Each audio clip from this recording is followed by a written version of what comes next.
Welcome to the channel, and today we're going to be doing an oil change on the Ford Maverick, and we're also going to take a look at the catch can to see how well it worked. Alright, I popped the hood, so we'll just prop it up.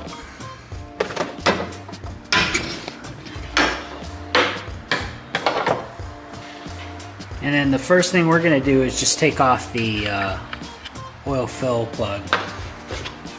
Now for those guys who came for the catch can, I'm going to start off with this so you don't have to wait through the whole video to get to it. I'm just going to unscrew it, see how much fluid's actually in there.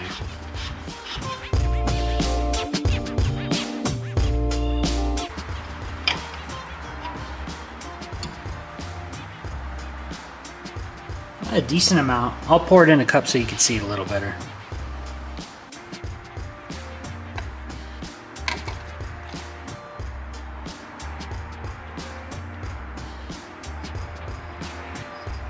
Honestly, not as much as I thought there would be, but still, I'd rather have it in the catch can than going back into my intake. So we're gonna start off by taking the skid plate off, and that is comprised of this small section up front and then a larger skid plate here. Now, I do have the FX4 package, so if you do not have the FX4 package, you might have a felt skid plate.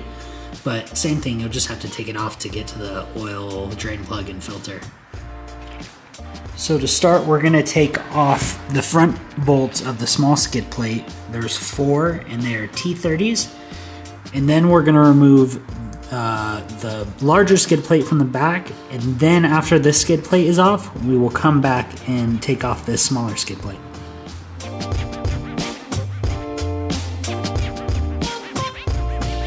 Now the rest of these are going to be a 13mm.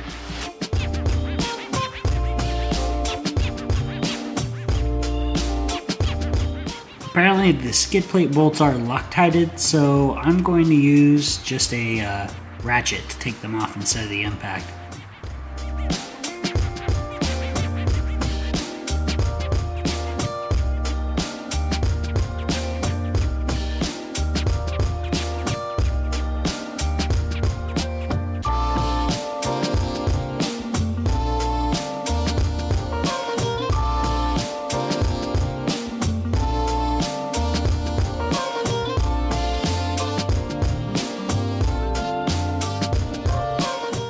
That was a little more difficult than it should have been, but from here you can see your oil drain plug and your oil filter.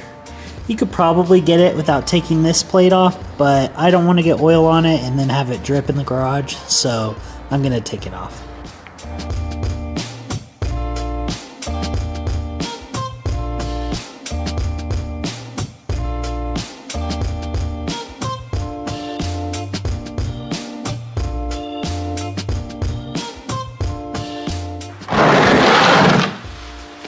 Put our pan right there to catch the oil, and then take off the drain plug. It's a 15mm, and then once that gets low, we'll take off the oil filter. And a little trick, if you can't get your drain plug off because it's too tight, if you grab a towel or a rag and put it in your palm and hit the back of your wrist, it'll come off real easy.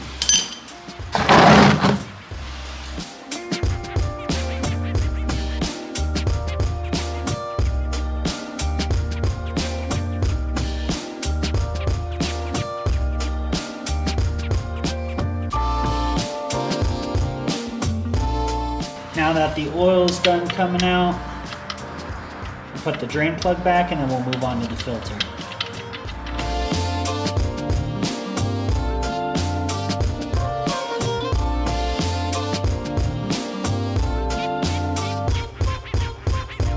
And now that our filter's primed, we'll wipe down the spindle, make sure everything's nice and clean, and install the new filter.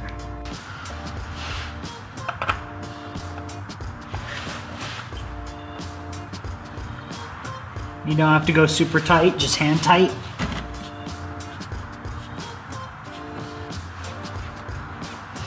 And that's all set. Now we'll add our 5.5 quarts of 5W30 right to the engine.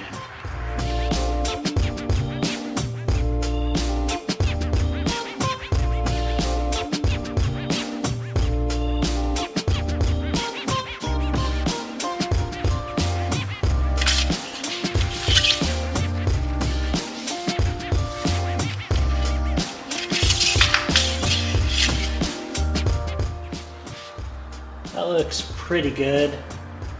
Now I will check it again after running the engine because that little bit of space left in the filter will fill up with oil. So I'll start the engine, make sure nothing's leaking, and we'll go from there. Oil cap's back on.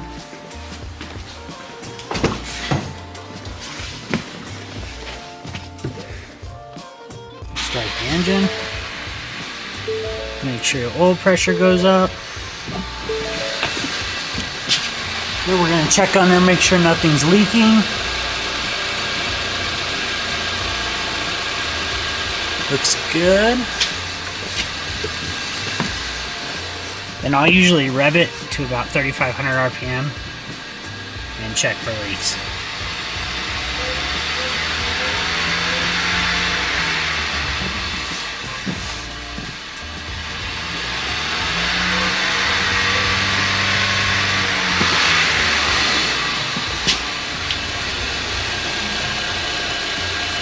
Alright, everything looks good.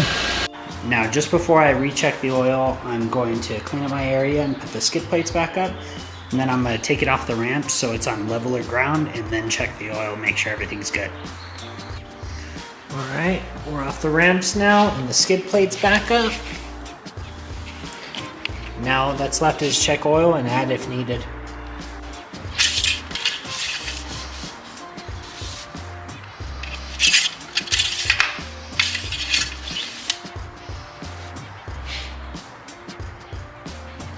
It looks good.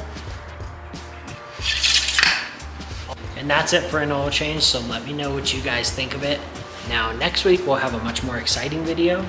We're going to be doing the Stedia sway bar and the Stedia strut tower brace. So that should be a lot more interesting than this video, so stay tuned and I'll see you on the next one.